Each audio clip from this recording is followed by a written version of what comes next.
Don Sergio Pellegrini, présidente Enza Arbori, et membre de l'association Luisa Picaretta. Nous, les pèlerins et les retraitants, sommes très heureux d'être ici avec vous aujourd'hui. Nous sommes venus en tant que pèlerins du monde entier, unis dans la divine volonté, à la fontaine où tout a commencé avec Luisa, la fille de l'Église.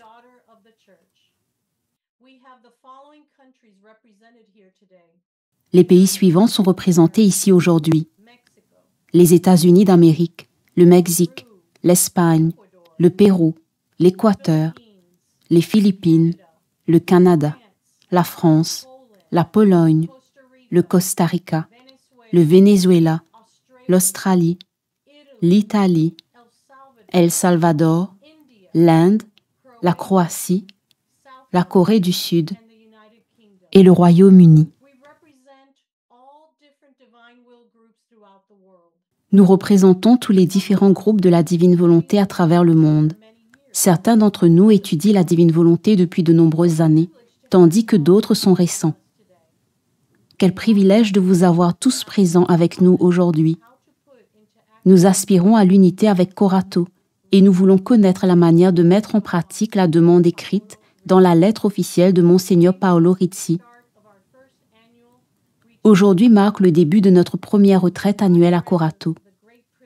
Que Dieu nous accorde le grand privilège d'organiser une retraite annuelle pour les nombreuses années à venir. Merci.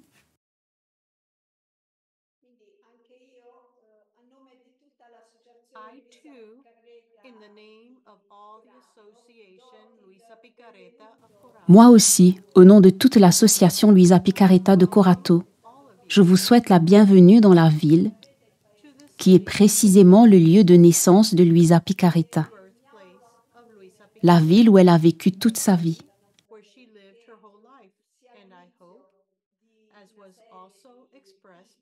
Et j'espère, comme l'a également exprimé notre mari, que cela puisse être le début d'une série de retraites qui pourrait avoir une date annuelle comme occasion d'unité pour tous les enfants de la divine volonté. Et j'espère que beaucoup d'entre vous pourront adhérer à la famille de la divine volonté.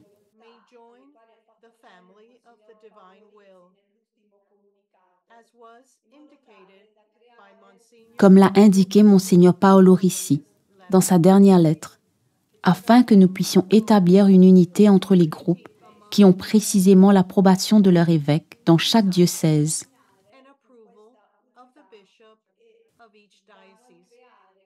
Afin que nous puissions cheminer dans cette unité et qu'il n'y ait pas de mauvaise interprétation des écrits et pas de division entre nous.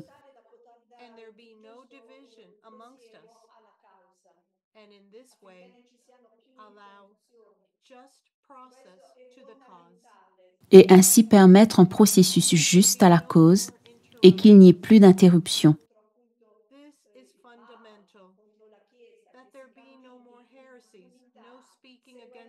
C'est fondamental qu'il n'y ait plus d'hérésie, qu'il n'y ait plus de discours contre le pape, contre l'Église, que nous avancions ensemble dans l'unité, en suivant les saintes écritures, le catéchisme de l'Église catholique, en lisant les écrits de Luisa Picaretta, toujours en conformité avec ce qui a été approuvé par l'Église.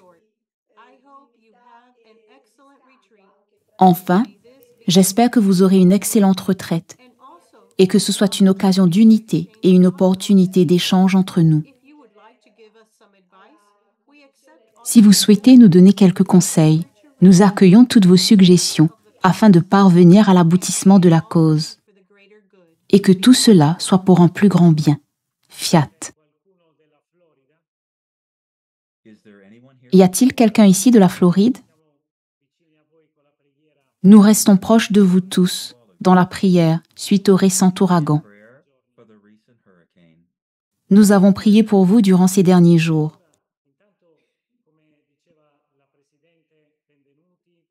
Comme l'a dit la présidente, bienvenue. Je suis le père Sergio, l'assistant ecclésiastique de l'association. L'association de Corato est principalement composée de laïcs.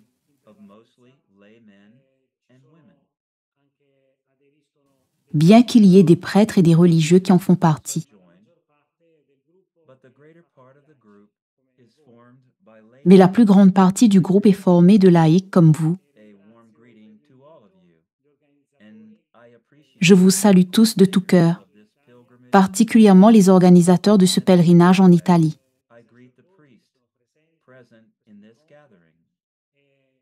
De manière toute particulière, je salue le prêtre présent à cette rencontre, le père Bernardo Acunha, qui est évidemment un ami, frère de notre association de Corato. Il vit en Italie depuis de nombreuses années et nous progressons ensemble dans la formation. C'est avec une grande joie que je salue le père Dave Lyon, que je n'avais pas vu depuis 10 ans, depuis le dernier congrès de 2015. Il est un grand ami de l'association et un fils de la divine volonté. Aussi, salutations aux sœurs de Talamelo, qui ne sont pas seulement à Talamelo en Italie, mais aussi aux États-Unis. Les sœurs des États-Unis sont-elles ici aujourd'hui? Oui, je vois, seulement celles d'Italie sont ici aujourd'hui. Je salue également tous ceux d'entre vous qui sont venus des 4 coins du monde. J'espère que ces journées spirituelles seront très fructueuses pour vous tous et que vous rentrerez chez vous avec un amour encore plus grand pour la divine volonté.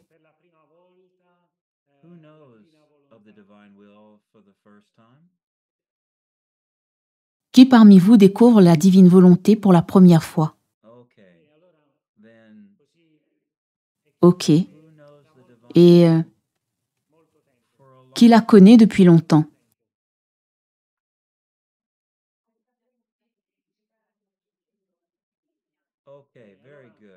D'accord, très bien. Oh, je salue également le groupe de Corato. Ceux du groupe Corato pourraient-ils se lever, s'il vous plaît? Voici certains des membres de l'association ici à Corato.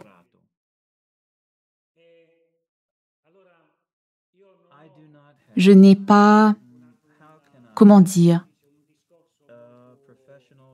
Je n'ai pas un discours professionnel préparé, non. Eh bien, j'ai rencontré Luisa lorsqu'on m'a assignée comme curé à l'endroit où elle est enterrée, qui est la paroisse de Sainte Marie Greca.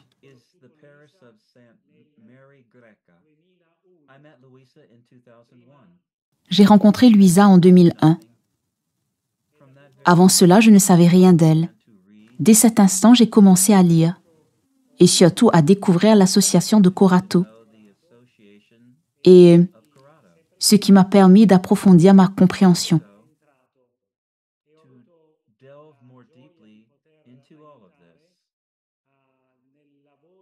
Et j'ai aussi eu la grande joie de travailler sur le processus de canonisation. Je veux parler de la divine volonté dans l'Église aujourd'hui.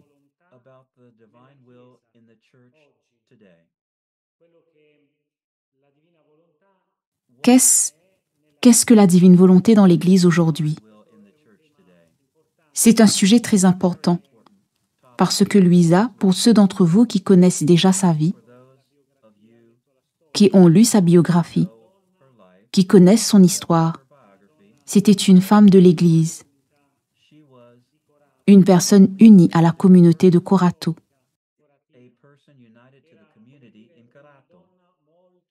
La communauté chrétienne catholique de Corato. Nous pouvons dire que c'était une femme très très dévote. Le Seigneur a choisi de placer dans cette femme extraordinaire la semence de la divine volonté. Elle a initié cette voie que nous continuons maintenant à parcourir. Il est important de connaître la vie de Luisa,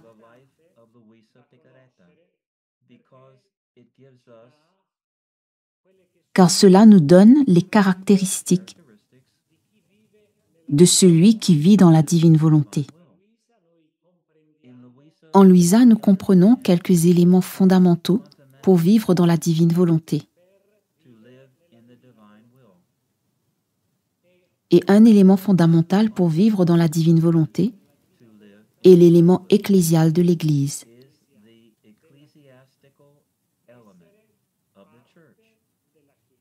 C'est-à-dire faire partie de l'Église, être au cœur de l'Église. Louisa a vécu cela en tant que chrétienne dévote.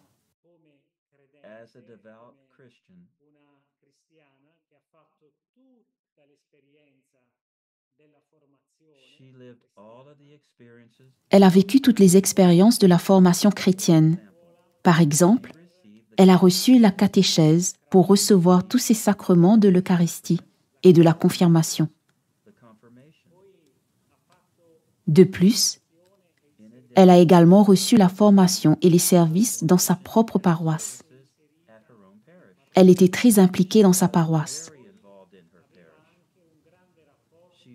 Elle entretenait également une excellente relation avec les sœurs, les religieuses d'Ivrea. Louisa souhaitait devenir religieuse de l'Immaculée Conception d'Ivrea.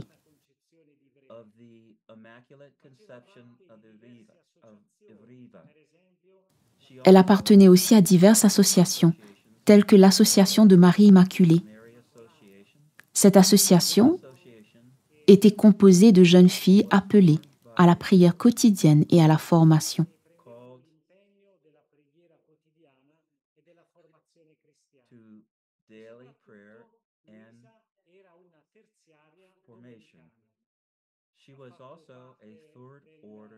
Elle était également une tertiaire dominicaine.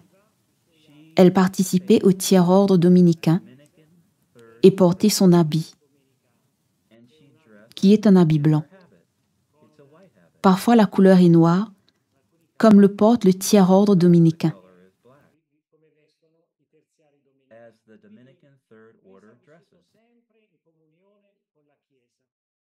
Louisa a toujours vécu en communion avec l'Église.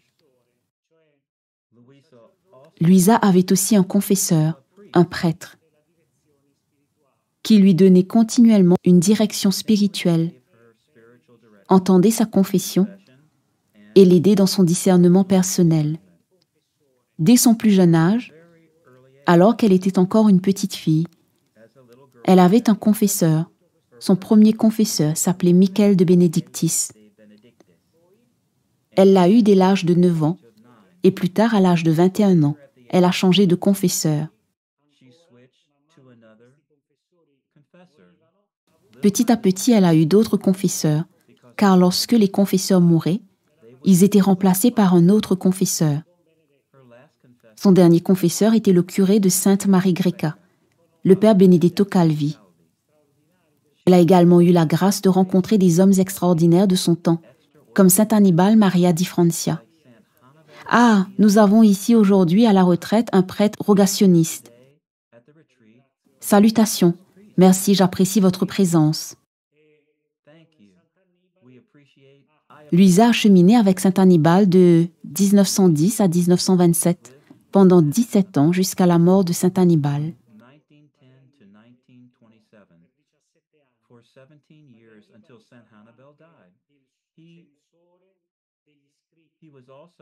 Il était également le censeur de ses écrits. Et ce qui a émergé de Louisa était son aspect ecclésial.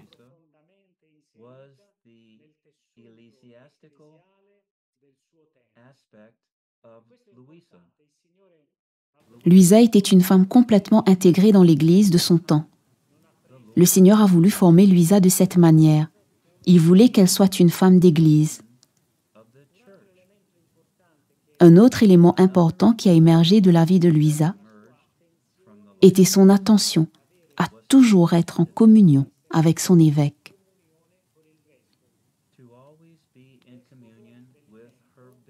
L'évêque du temps de Louisa, pour être plus clair,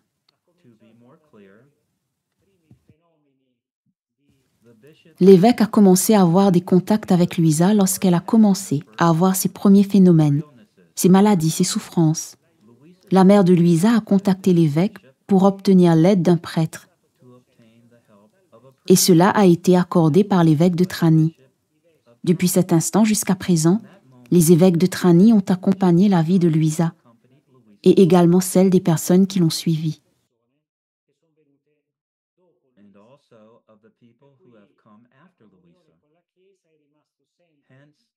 Ainsi, être en communion avec l'évêque a toujours été la garantie d'être en communion avec l'Église.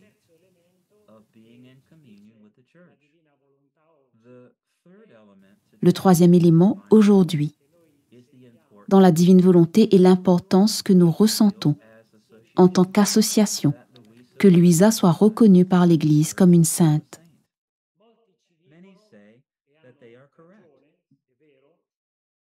Beaucoup disent, et ils ont raison, qu'il n'est pas nécessaire que Louisa soit proclamée bienheureuse ou sainte, car elle vivait dans la divine volonté. C'est vrai. Pour elle, ce n'est vraiment pas nécessaire, car celui qui vit dans la divine volonté vit en Dieu, et il n'est pas nécessaire de faire proclamer quelqu'un bienheureux ou saint. Mais pourquoi est-ce important pour nous? Pour atteindre ce niveau de sainteté, pour que l'Église puisse recevoir tout cela et faire sien le charisme de la divine volonté. Ainsi, la canonisation ne sera pas pour proclamer Louisa une sainte, mais plutôt pour que l'Église connaisse ce que Jésus a fait à travers Louisa.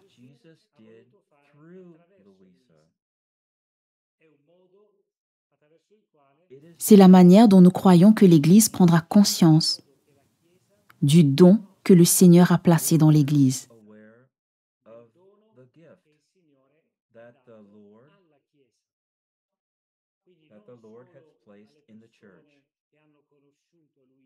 De cette façon, ce ne sera pas seulement pour les gens qui ont connu Louisa, mais pour toute l'Église. Ce sera pour tous, pas seulement pour les groupes de la divine volonté, car la divine volonté est destinée à tous ceux de l'Église et pour le monde entier.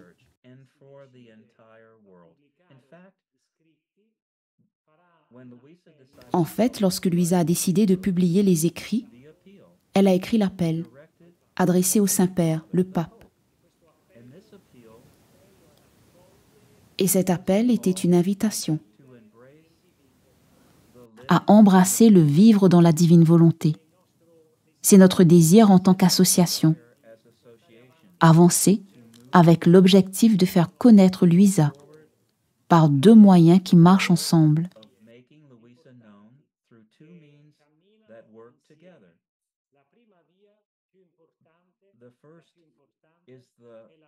Le premier est la connaissance de la divine volonté. Il n'y a pas de vie dans la divine volonté si la divine volonté n'est pas connue. Et comment est-elle connue? En lisant les écrits de la servante de Dieu, Louisa Picaretta. Il est nécessaire de lire ces écrits, de connaître ces écrits.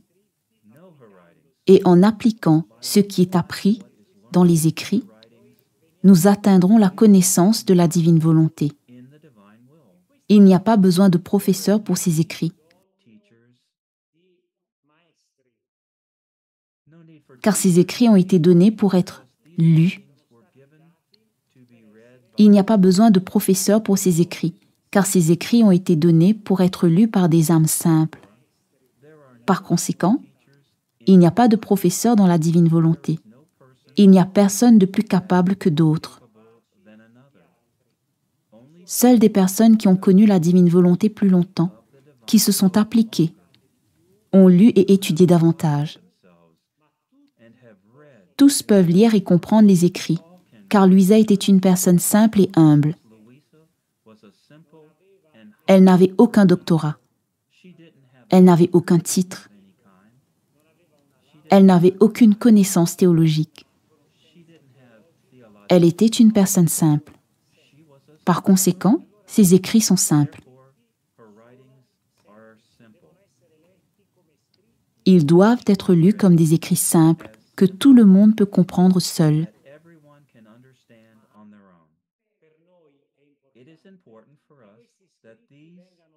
Il est important pour nous que ces écrits soient lus en union avec, comme l'a mentionné Enza, lus en union avec la doctrine de l'Église. Je veux être très clair sur ce point. Les écrits de Louisa contiennent uniquement ce que l'Église connaît. Uniquement ce que l'Église connaît. Il n'y a pas de révélation inconnue de l'Église.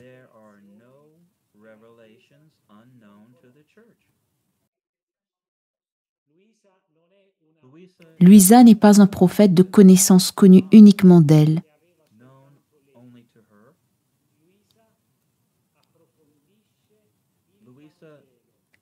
Louisa approfondit les évangiles. Le fiat voluntas tua sicut in cielo et in terra, que ta volonté soit faite sur la terre comme au ciel. Cette doctrine est celle du Notre Père. C'est une explication du Notre Père. Ce n'est pas quelque chose d'inconnu ou de nouveau. Elle nous aide plutôt à comprendre d'une nouvelle manière quelque chose que l'Église a toujours connu.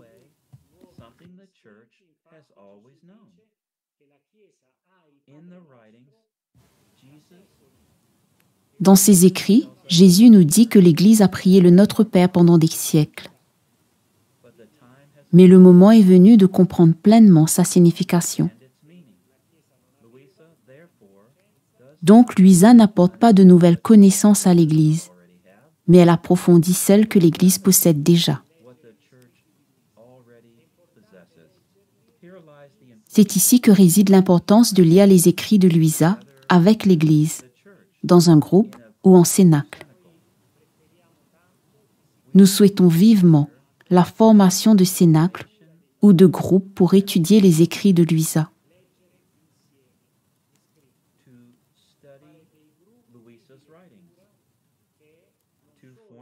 Former des groupes qui non seulement lisent, mais partagent également leurs connaissances. C'est le premier chemin pour connaître la divine volonté. Lire les écrits de la servante de Dieu Luisa Picarretta.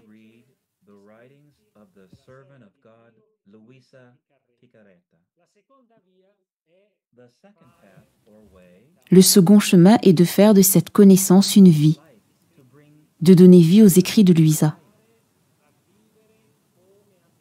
C'est-à-dire vivre ce que Louisa a vécu, faire ce qu'elle faisait, invoquer continuellement Jésus, invoquer continuellement la divine volonté, faire que la connaissance prenne vie. Connaître et agir en s'efforçant de vivre comme Louisa vivait. Invoquer notre Seigneur Jésus dans tout ce que nous faisons, dans l'acte de parler, dans l'acte de penser, dans l'acte de travailler, en dormant, en nous nourrissant, en marchant, dans tout ce que nous faisons, dans toutes nos pensées. Toujours proclamer le fiat.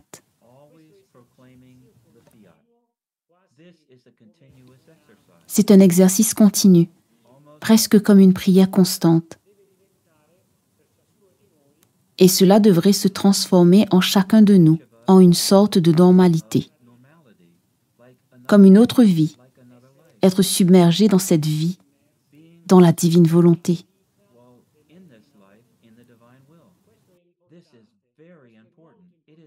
Cela est très important, c'est très important, plus important que toute autre chose.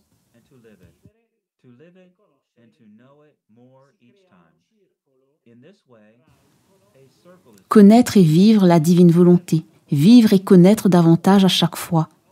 De cette manière, un cercle se forme. Connaître et vivre davantage. La connaissance mène à la vie, et la vie augmente la connaissance. Louisa nous a enseigné cela car elle a écrit pendant environ 40 ans, répétant toujours les mêmes choses. Si nous lisons une page de 1899 et une page de 1938, elles disent plus ou moins la même chose, comme si un seul jour s'était écoulé, alors que 40 ans avaient passé. Ce qui diffère de la première à la dernière page, c'est que Louisa s'est transformée dans la divine volonté, dans la vie. Elle s'est transformée de plus en plus en Jésus, chaque moment devenant davantage la petite fille de la divine volonté. Ainsi, la lecture conduit à la connaissance, puis à la transformation, et toujours transformée en Jésus, à l'image de Jésus. Ainsi, la lecture conduit à la connaissance, puis à la transformation, et toujours transformée en Jésus à l'image de Jésus. Rappelons ce qu'il a dit dans ce passage du tome 1, où Jésus parle de son plan pour Louisa. Faire de Louisa une image parfaite de lui-même. Louisa est une image parfaite. Elle désirait devenir une image parfaite de Jésus, et le Seigneur l'a accompagnée pendant 40 ans, à travers les écrits, et a continué jusqu'au jour de sa mort. Ainsi, le chemin qui est initié dans la divine volonté est celui de la sainteté, de la connaissance et de la communion ecclésiale. Car si nous sommes Jésus, nous sommes aussi au service de l'Église. Je conclus en vous invitant à lire dans les cénacles.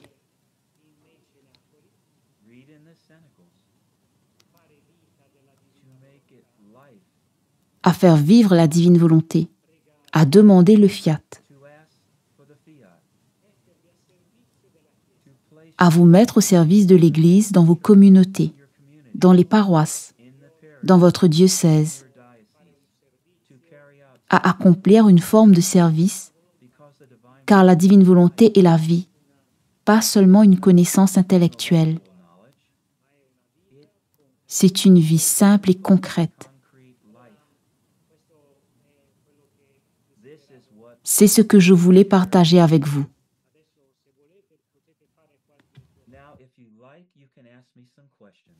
Maintenant, si vous le souhaitez, vous pouvez me poser quelques questions.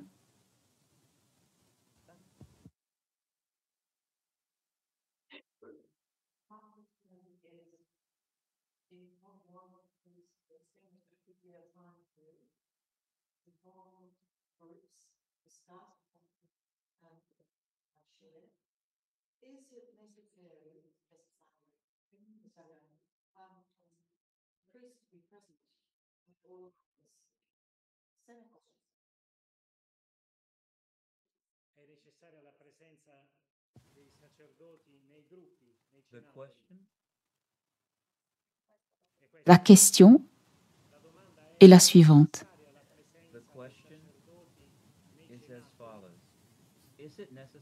Est-il nécessaire qu'un prêtre soit présent pendant le cénacle? La présence du prêtre dans le cénacle n'est pas nécessaire, mais elle serait très utile, car le prêtre a étudié la théologie. Il a étudié la doctrine de l'Église, et en tant que tel, il peut aider les membres du groupe à mieux interpréter les écrits de Louisa. Cependant, cela ne signifie pas que le prêtre en sait plus sur la divine volonté, car la divine volonté est liée au baptême, pas aux ordres sacrés.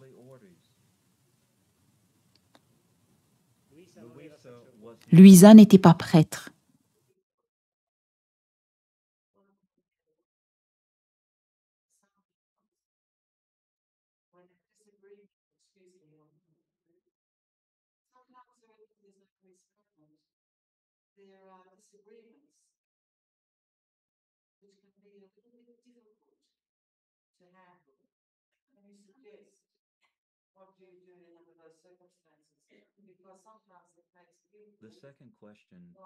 La deuxième question est la suivante. N'est-il pas bon qu'un prêtre soit présent pour éviter les conflits ou la confusion pendant le cénacle?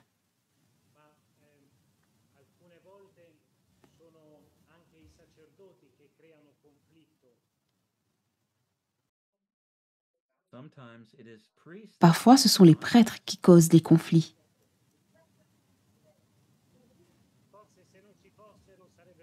Parfois, il vaudrait mieux qu'ils ne soient pas là.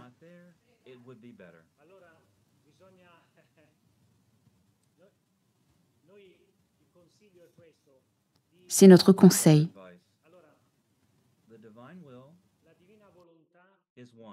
Il n'y a qu'une divine volonté. Une divine volonté.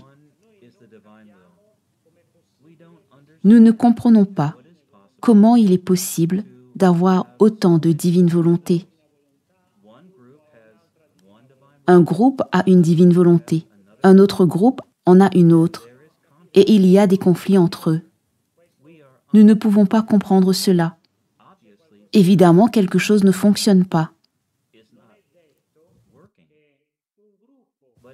Mais ce n'est pas que l'un des groupes de la divine volonté ait raison et l'autre non. Ce qui est, c'est que tous les groupes ont quelque chose qu'ils doivent changer. En d'autres termes, ce n'est pas qu'un groupe soit parfait et que l'autre ne le soit pas. Évidemment, chaque groupe a quelque chose à offrir pour aider les autres à progresser. Nous conseillons de se rencontrer en tant que groupe pour clarifier les choses et éviter de voler. Comme on dit en italien, ne volez pas les poules. En d'autres termes, ne volez pas les membres des autres groupes en leur disant « Quittez ce groupe, venez dans mon groupe. Ne rejoignez pas ce groupe, rejoignez mon groupe. » Cela s'appelle le prosélytisme. Et le prosélytisme ne contribue pas au cheminement de la divine volonté. Notre travail en tant qu'association, qui a également été affirmé par notre évêque, est de rassembler tout le monde autour de nous comme une seule famille. Avec le temps, nous espérons y parvenir. Même si nous sommes une toute petite association, toute petite, nous pouvons rassembler beaucoup de personnes du monde entier, de manière à ce que nous puissions nous rencontrer et vivre en fraternité, chacun avançant sur son propre chemin sans conflit.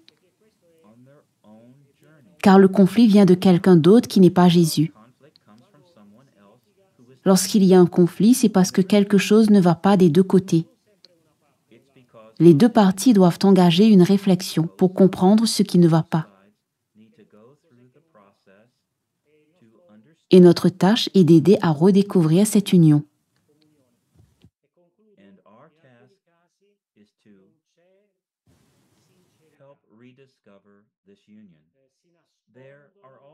Il y a aussi d'autres problèmes, comme un manque de sincérité.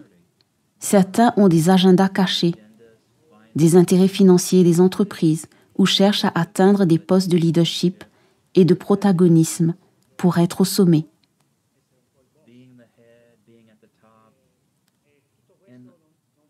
Tout cela ne suit pas la direction de la divine volonté. Au contraire, c'est un chemin de petitesse et de pauvreté.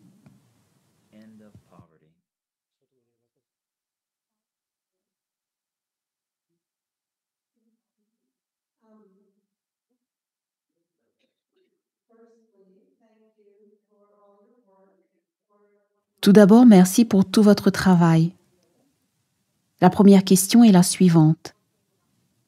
Pour tous ces groupes, il semble important de l'avis de l'association de savoir s'il y a un programme que vous recommandez.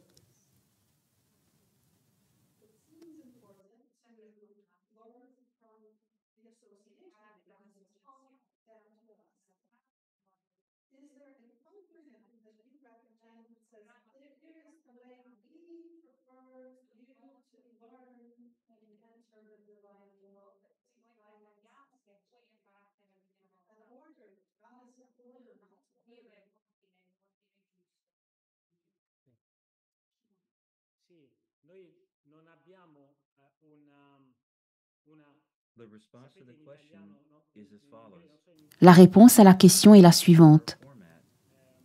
Nous n'avons pas de procédure ou de format.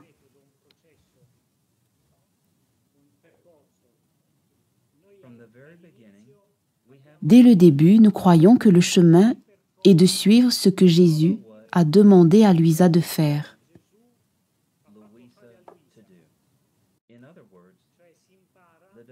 En d'autres termes, la divine volonté s'apprend en suivant les étapes que Jésus a demandées à Luisa.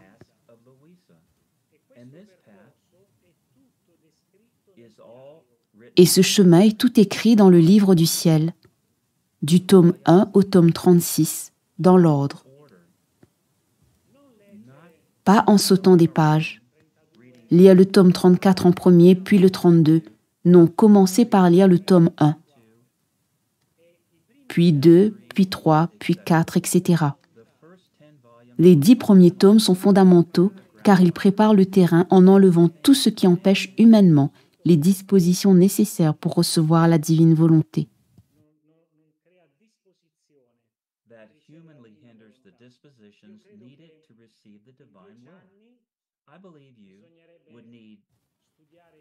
Je crois qu'il vous faudrait 10 ans rien que pour lire les 10 premiers tomes, ou au moins 6 ou 7 ans. Ensuite, en avançant, 11, 12, 13, de cette façon. Mais prenez votre temps pour étudier les 10 premiers tomes, car ils contiennent tout. Aussi, pour nous prêtres, je le dis aussi aux prêtres, les tomes 10 et 11 sont dédiés aux prêtres. Si les prêtres mettent en pratique les tomes 10 et 11, ils peuvent commencer à vivre dans la divine volonté. Et pour les laïcs, lisez tous les autres dans l'ordre. Nous, dans l'association, procédons de cette manière. La première année, dans notre association de Corato, lorsque nous commençons un groupe, nous commençons par lire le tome 1. En fait, nous commençons par la biographie pour connaître l'histoire de Luisa, le contexte historique de sa vie, comment elle vivait. La deuxième année, nous commençons le tome 2, ainsi que ses mémoires d'enfance. Ensuite, nous passons au tome 3, 4, etc.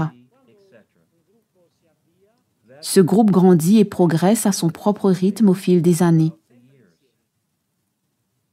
tandis que d'autres groupes commencent et entament le même processus. Nous avons 6 groupes, et celui qui est le plus avancé est en train de lire le tome 29.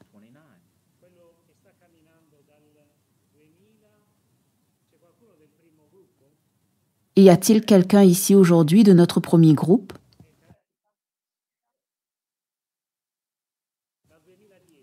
Il a commencé en 2010. Premier groupe. Quelqu'un peut-il m'aider?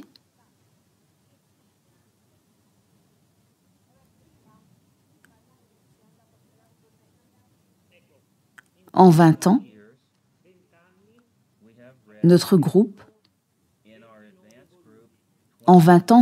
avancé a lu 29 tomes, et pas plus.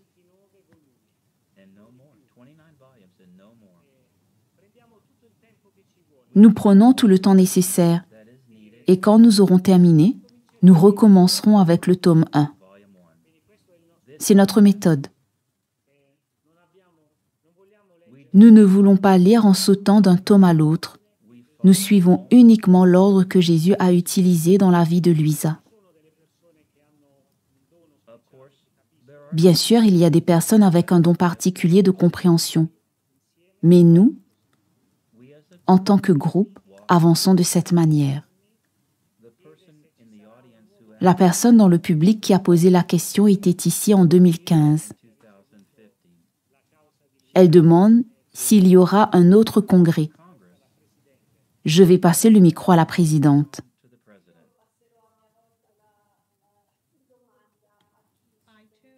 Je voudrais également passer le micro à une autre personne.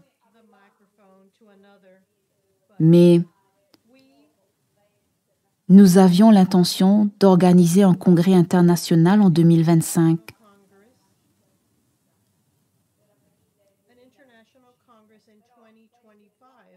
Pour le 160e anniversaire de Luisa. Mais cela nécessite une énorme organisation. Nous avons actuellement beaucoup de travail avec la réouverture de la cause pour la canonisation de Luisa. Donc je ne suis pas sûre que nous aurons l'opportunité de l'organiser.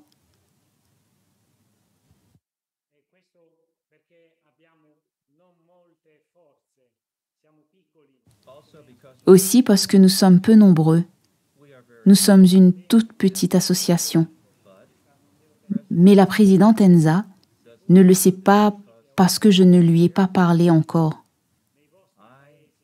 J'ai une idée. Si vous êtes capable d'organiser un congrès dans vos pays, par exemple aux États-Unis ou au Mexique, nous viendrons vous rendre visite.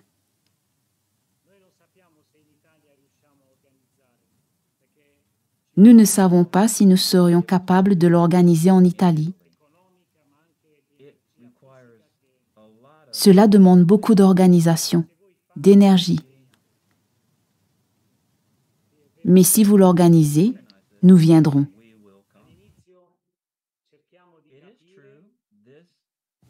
Ce qui a été dit est vrai. Au début, nous cherchons à comprendre la divine volonté. Puis elle commence à vivre en nous.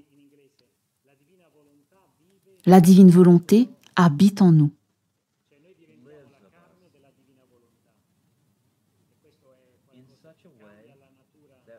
Nous nous transformons en sa chair. Cela change profondément notre existence. Nous lisons les écrits de Luisa et la divine volonté commence alors à vivre en nous, à prendre sa vie en nous. Les mots se transforment en vie et c'est pour cette raison que le Seigneur a donné ces écrits.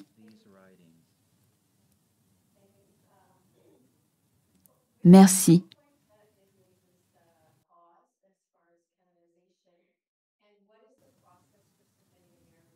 Où en est la cause de canonisation de Luisa et quel est le processus pour soumettre un miracle?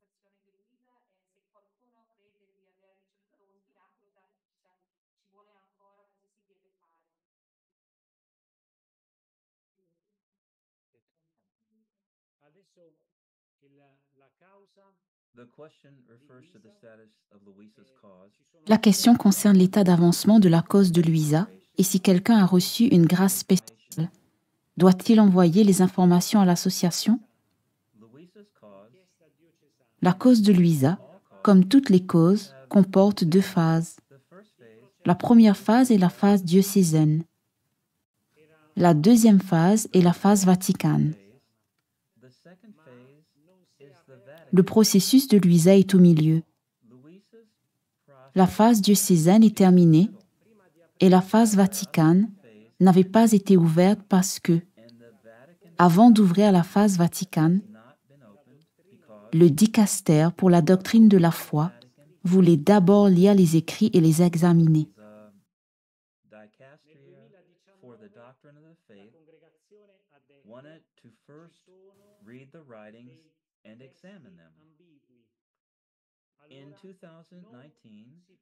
En 2019, la congrégation a dit qu'il y avait quelques textes ambigus.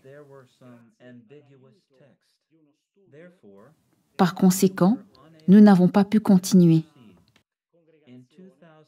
En 2024, grâce à l'étude des postulateurs, le dicaster pour la doctrine de la foi a dit « C'est bon, vous pouvez continuer ».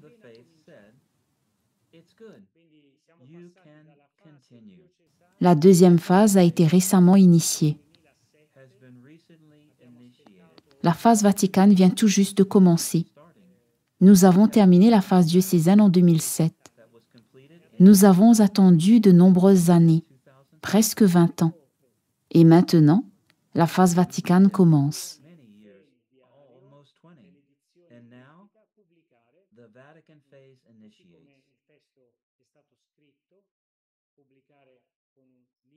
On nous a demandé de publier le journal de Luisa tel qu'il a été écrit, publier le volume officiel tel qu'il a été écrit, la publication officielle du journal.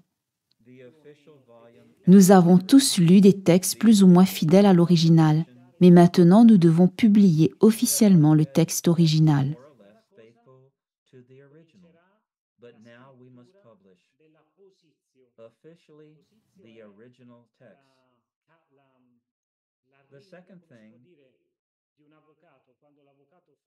La deuxième chose est de commencer la rédaction de la positio. La positio est par exemple ce que l'avocat écrit pour le tribunal. Elle démontre que Luisa a vécu les vertus de manière héroïque.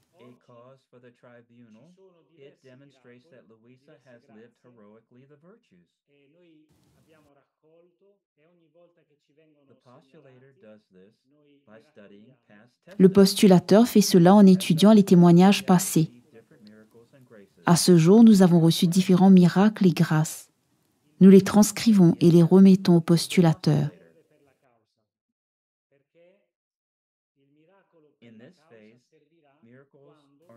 À ce stade, les miracles ne sont pas encore utilisés.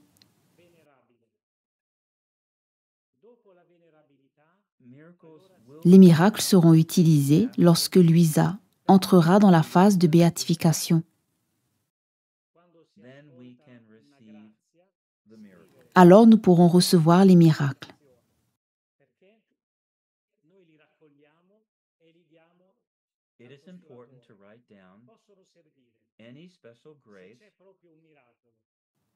Il est important de noter toute grâce spéciale que vous pourriez recevoir, car nous les recevons et les transmettons au postulateur. Elles peuvent aider.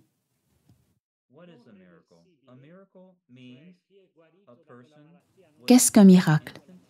Un miracle signifie qu'une personne a été guérie instantanément d'une maladie particulière. C'est irréversible. La personne ne retombe pas malade de la même maladie. Et la guérison est scientifiquement inexplicable. Il y a 3 critères: instantané, irréversible et scientifiquement inexplicable. Ce miracle aurait été obtenu en priant Dieu par l'intercession de Luisa.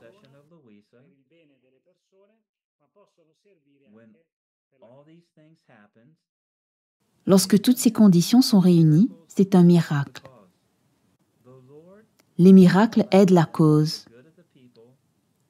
Le Seigneur les permet pour le bien des personnes et ils peuvent aussi être pour la cause.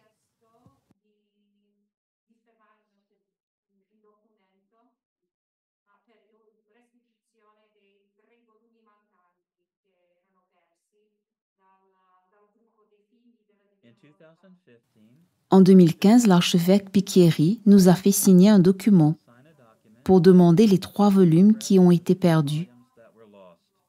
La question est de savoir s'ils ont été retrouvés. Le matériel original a été emporté par un prêtre en 1981 en Floride.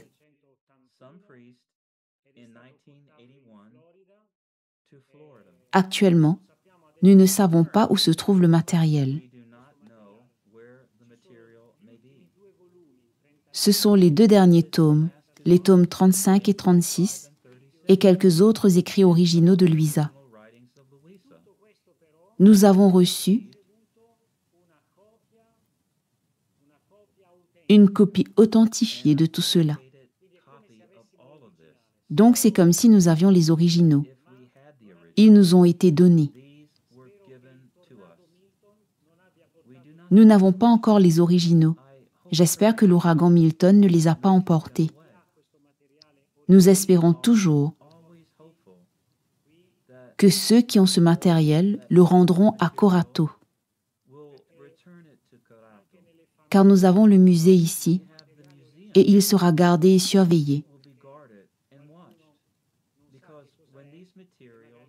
Lorsque ces matériaux sont conservés par des individus ou des familles, ils se dispersent.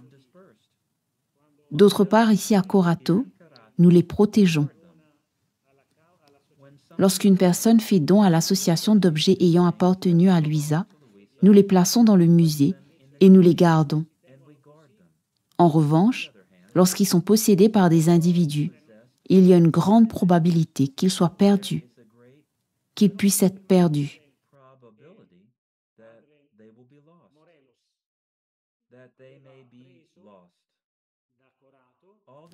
Tout ce matériel que le père Morello a pris de Corato n'a pas été rendu à Corato. Il reste toujours à l'extérieur. Mais nous avons des copies authentifiées par un notaire.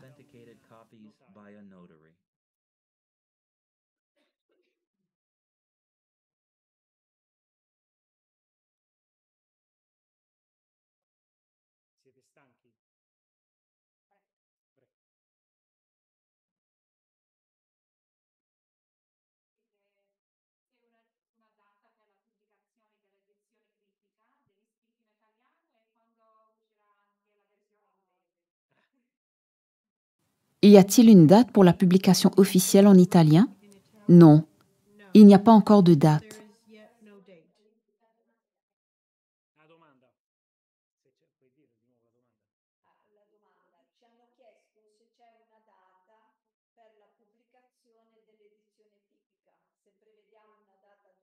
On nous demande si nous savons quand la traduction sera terminée dans d'autres langues.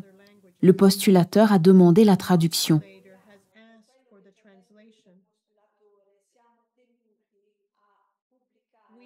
Nous devrions être prêts à la soumettre dans les 2 prochaines années, pas plus tard que 2 ans.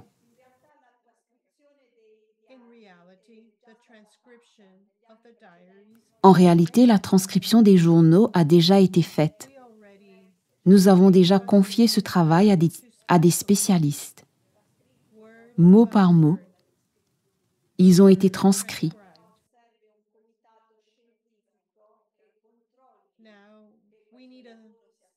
Maintenant, nous avons besoin d'un expert pour vérifier que tout est précis.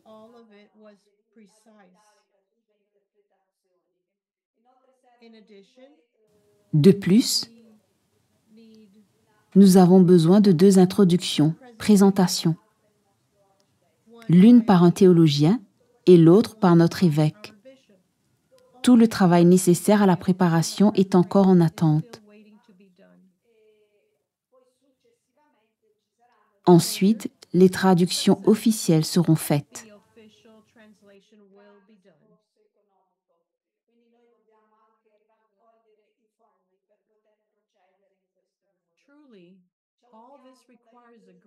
En vérité, tout cela nécessite un grand effort financier et nous pouvons recevoir des dons.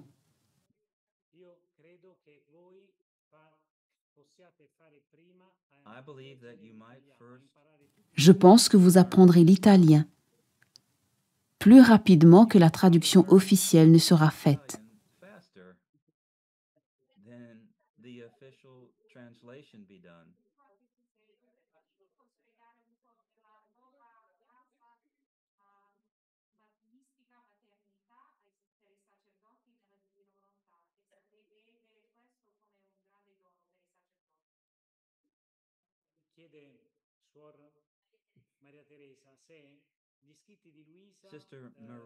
Sœur Marie-Thérèse a demandé s'il y a des écrits de Luisa après 1938 ou quelque chose de sa vie après la condamnation.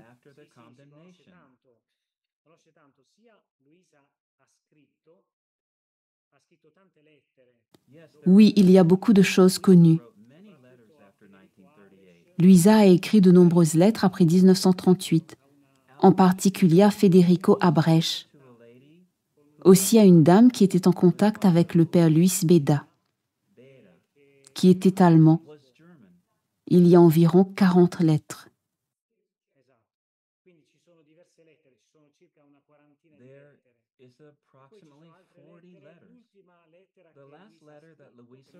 La dernière lettre que Luisa a écrite et que nous avons date de 1946. Nous avons également de nombreux témoignages qui nous parlent de la vie de Luisa. Tout cela est écrit et fait partie du processus de béatification. Il nous raconte comment Luisa a vécu jusqu'au dernier jour. Le dernier écrit de Luisa, qui n'a pas été écrit par elle-même mais par son confesseur, mais c'était de Luisa, était la dernière vision qu'elle a eue, peu avant de mourir, son témoignage spirituel. Elle voit un chemin illuminé par de nombreux petits soleils. Ce sont les soleils des actes dans la divine volonté. C'est le chemin qui vous est réservé et à tous ceux qui parcourent ce chemin. Ces soleils sont les actes que nous avons accomplis dans la divine volonté. Donc oui, il y a plus de Luisa que le journal. Oui, plus tard, ils seront publiés. Nous commencerons par le journal. Ensuite, les heures de la Passion, la Reine, les lettres, les prières qui sont nombreuses.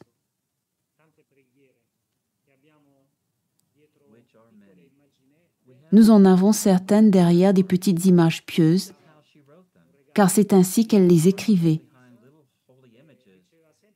Elle les écrivait derrière des petites images saintes pour ceux qui venaient lui rendre visite. Elle leur donnait des petites cartes avec une prière écrite par elle. Nous avons beaucoup de ces prières. Nous avons aussi beaucoup de témoignages sur la vie de Luisa. Dans la première biographie de la vie de Luisa. Tout cela est aussi contenu dans la biographie officielle. La biographie a été écrite grâce à tout ce matériel. C'est la biographie documentée qui a été écrite grâce à tout ce matériel par le Vatican. Cette biographie, la biographie officielle, vous pouvez la trouver en anglais, espagnol, ainsi qu'en italien. Très bien, merci, je vous remercie de votre écoute.